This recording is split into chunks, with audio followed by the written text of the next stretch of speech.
First, had to work out, the basic mechanics of how you take a story about dragons and flight and this sort of epic journey, and just how you could turn, a physical arena to create that kind of a narrative, because I don't think anyone's ever previously attempted a narrative on this scale before.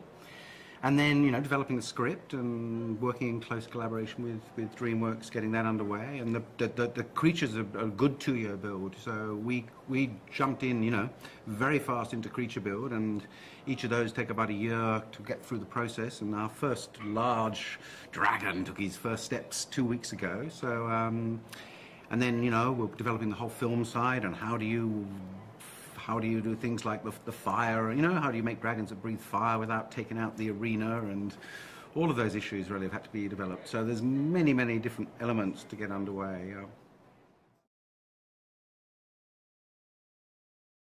The film is, full of glorious moments, and I think what's been so exciting is to build a theatre show which actually has to meet the challenge. Like some of the challenges we've taken on, you'd never dream of taking on unless, they were kind of set by this kind of previous kind of model, in this case the movie. So, for example, from day one, that moment when you've got, a large dragon which feels and looks like a breathing, real creature, is flying through the air with a young boy on it, and then suddenly, the tail breaks and the dragon goes into a tailspin, plummeting down to the ground. The boy falls off it, spirals through the ground, catches the tail, clambers back on board, pulls up at the last minute and flies off, while you're doing that physically around an actual physical space above 15,000 people. So that was a good, that's been a challenge.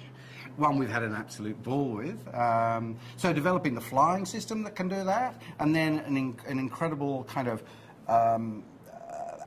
projection system which turns the entire environment into a projected world. So we've got 1,000 square meters of floor, which is all a projected world, and a 60-meter screen at the back. So as you see that actual flight and that actual boy, flying through the air, we're able to create the entire environment around that.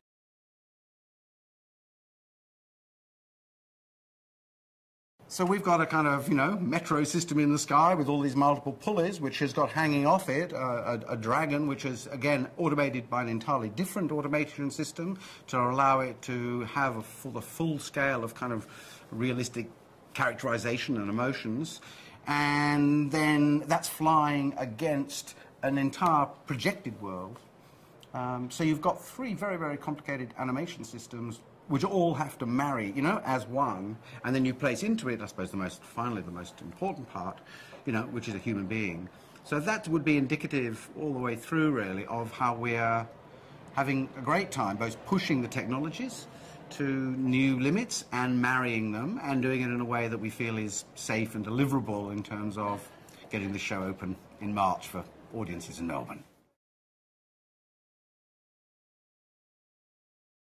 And we've found an amazing cast from around the world.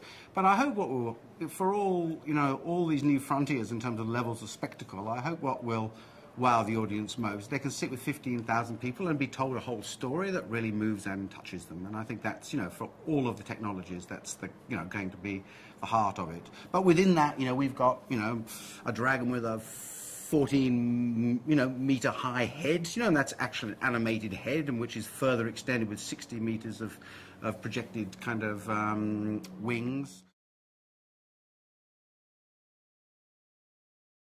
Yeah, there's a cast of 23, and they're hand-picked. We've travelled twice around the world looking for this cast, and they come pretty evenly from Melbourne, Sydney, Paris, London and LA. I think that's the core team.